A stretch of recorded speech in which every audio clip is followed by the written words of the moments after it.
Yeah, I've just come to finish off this outside light job.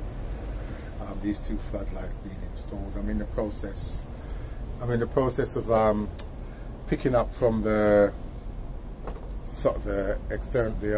weatherproof socket that was there into a weatherproof spur, and up to a switch to switch that light on. There's a switch over there to switch that light on. So that's what I'm in the process of doing now. I'm going to get on with that, and I'll update you later on.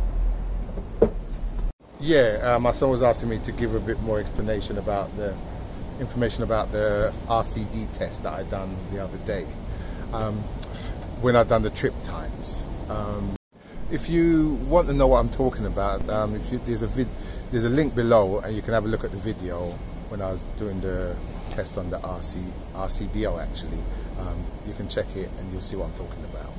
When it's at times 1, it should trip in less than 300 milliseconds, and as you can see, it tripped well below that. Times 5, it should trip in less than 40 milliseconds, and as you can see, it was well below that. It used to be 200 milliseconds.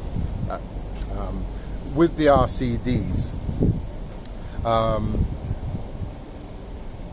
they're set at 30 milliamps because 0.3 amps is what can kill someone. So that's why, from what I remember at college, 0.3 amp could kill you.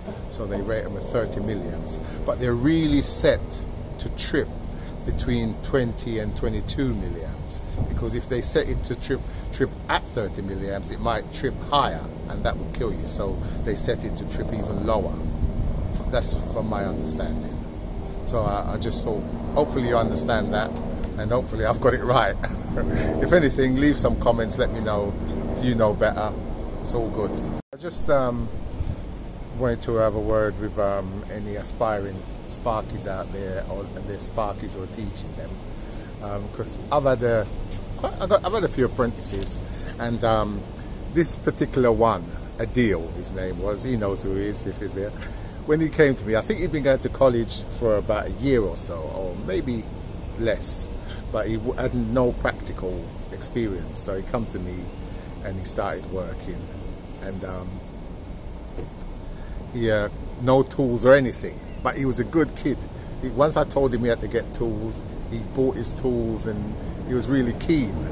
And it took him a long time to sort of get in the swing of doing the work. I was thinking, oh gosh, this geezer is really slow. Because some Sparkies some youngsters are really quick, pick it up really quick. He took a lot of hard work, but after about 6 months, he was okay, and he was getting confident and all that. And then I think probably about 9 months, a year later, he was able to fix faults for his family. Like I remember one of his aunties had some light in her bathroom and fan wasn't working, so he was telling me about it. I sort of explained what he needed to do. I said, if you got any problems, just give us a bell and I could talk you through it. And so he went home the next day, that evening, and he went round his auntie's house and he fixed the light, and he was so pleased, you know, now he can fault find and all that. And that was only after a few months, so, and he was well happy. And to me, so all I'm just trying to say is, if you do find it hard, don't give up. If you keep trying, it will come. And for the Sparky, if you come across an apprentice who's a bit slow, as long as he's keen, keep going, because he will come good. That's my experience anyway. And it's great when you see them get on like that, you know. And yeah, sorry, don't want to go on too much. Or just keep going. Just take it from me. Keep going. If you like what you're doing, keep going. You'll get good at it. Another thing about training, I got this mate called Den. Brilliant Sparky, top Sparky. When it comes to testing and stuff like that, he's the man, top Sparky. And he loves training apprentices as well, because he goes further than me. Because what he said to me, when he as an apprentice, he likes when they ask a load of questions, keep questioning him. And he said, if they don't ask questions, he's not happy, because that means they're not interested. So that's another thing, always ask questions. And what he said, he would be working with an apprentice, and he would set a fault on the circuit, and sort of go away and leave him to do it. Not the guy doesn't know there's been a fault, and see how he gets on if he identifies the fault and come back to him. And that he used to do stuff like that. And he says that I've never done that because I ain't got the time, to be honest. But that's interesting. That's an interesting way, because if a youngster can spot a fault that he's deliberately put there, that's good, and it's good for the apprentice to learn that sort of stuff. I just thought I'd share that with you if you're interested.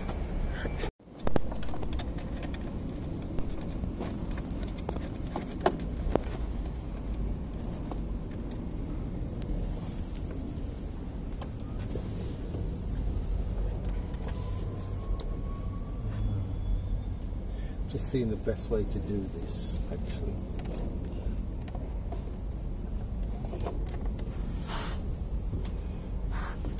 As you can see here, this is the ring, and they've already spurred from here over to here.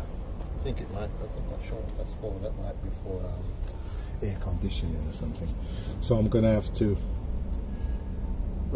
form the ring, form it onto the ring, and then come back to complete the ring, so that, because it's spur, you can't spur again from it. You don't want to have 4 wires in each connector, that's not right.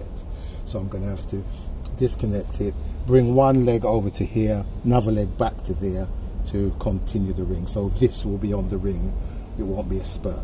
Okay? Right.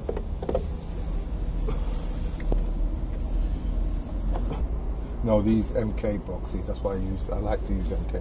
They've got these little drain holes so that if any build up of water in there, it would just drain away, I think. That's what that's for. But it shouldn't get in there anyway.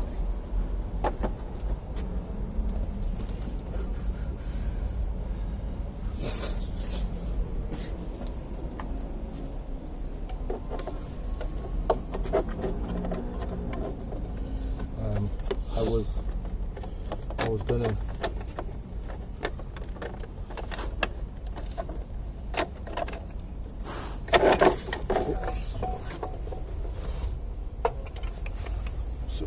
get my screwdriver.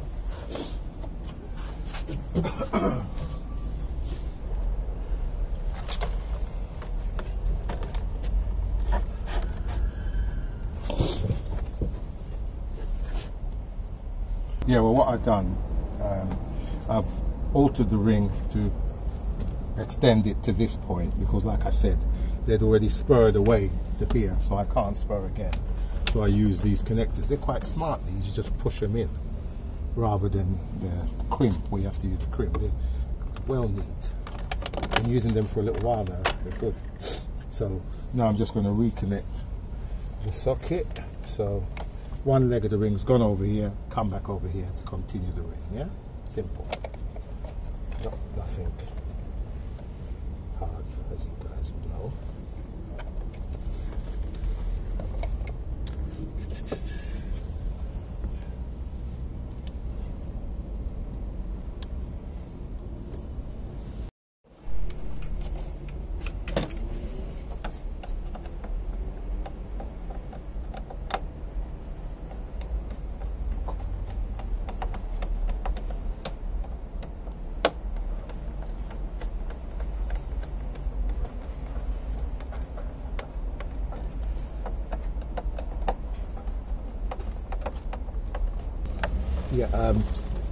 Yeah, I got this back all connected properly and sweet in there.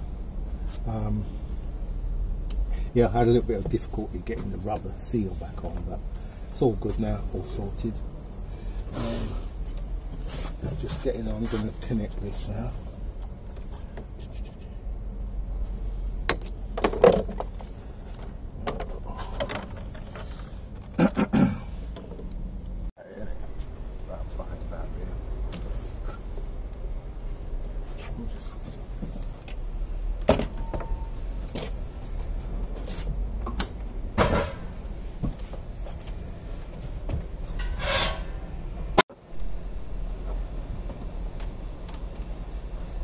Just making sure it doesn't hit the door, you know. So that's about it there. If I can fit that there.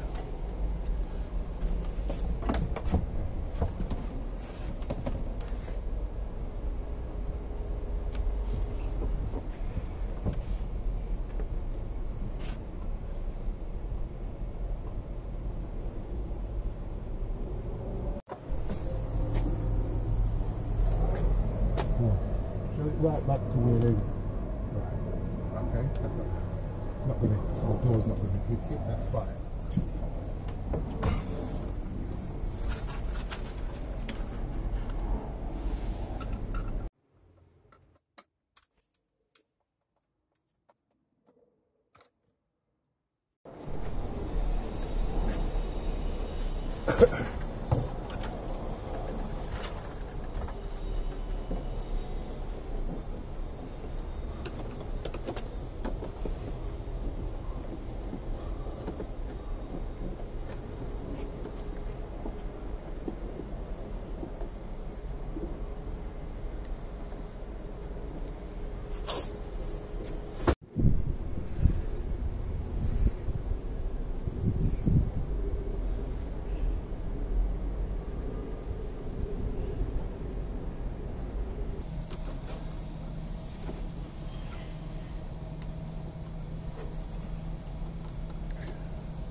Yeah, what I'm just doing now is connecting the switch for the for this light. You can switch. You've got the spur down there, that switch that supplies the power, switches them both on. But you can switch them individually. This one here and that one over there. You know, just in case you want one on, the other one off. Why haven't you done it using? Sorry? Why haven't you done it using the cable that you can have two switches on? Yeah, you right. I could have put two switches here together, but it was a bit of a mistake because when I came to do this job, that's not what I actually came to do. It's just it was sprung on me. He told me about it before, but I didn't know that when I come here last time I was actually going to do that job. So I had to think quick. I thought, I'll put a spur there, connect together, switch them both on from the spur. But then I thought, oh, that say he wants one on and one off. You can't do that with the spur. So I put that switch there so you can switch that one on. But you couldn't switch this one off. That spur there, you could have this one on and that one on. You can have that one off, but you couldn't have this one off separately. So I didn't think that was right. So I decided to put a switch in so you can switch them off independently. Almost completed. Got the circuit in. I'm just going to do a R1, R2 at the furthest point. See what I get. Make sure I've got good earth continuity throughout. Okay.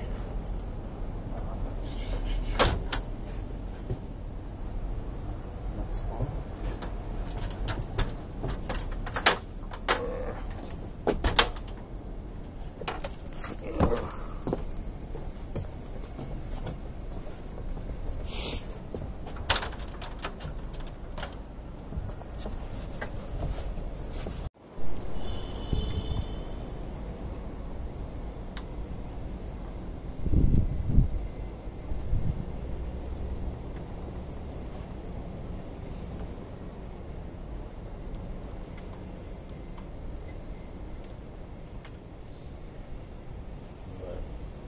.76 ohms. So that's good. I'm going to leave that cover off because I'm going to do my ZS there as well.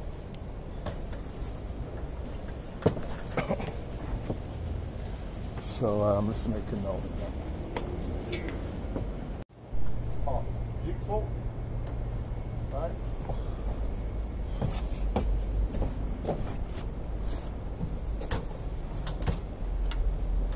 Off. On. Okay. And then, as you can see, both on, if you want to isolate or work on them or something, switch them off at the spur. So effectively, you just leave the spur on all the time and just switch them on and off there. Okay, what I'm going to do is I'm going to do my ZS test over there.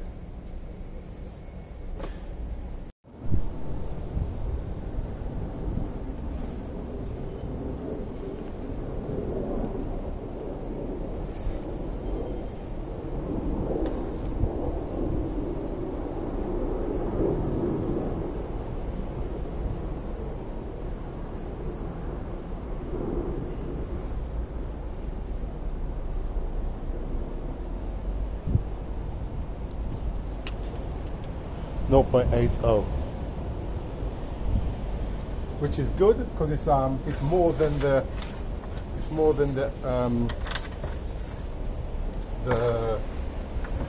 earth continuity. It's higher than the reading. The earth continuity was 0.76. 0.80 is the ZS, which is good. It should be higher than the earth continuity. Dead test, the R1, R2, it should be higher than that, or your R1. It's not always, you know. It's not always. Sometimes you get readings where the ZS is lower than the R1, R2. Don't know why that is, but maybe loose connection or something. But it does happen. Hello again. Just to summarise, just finished that job on the roof there, roof garden. Today we installed the spur from the socket outlet. I had to alter it to fault to continue the ring because something had already been spurred from it. Then I put in a switch for the light above the door and just wrapped it all up. I just went up and changed the 13 amp fuse that was in the spur to a 5 amp because it's the lighting, and everything just worked out nicely. So thank you for watching, and thanks for all your comments and subscribing. Like, comment, share, follow us on social media. Thank you very much. See you again.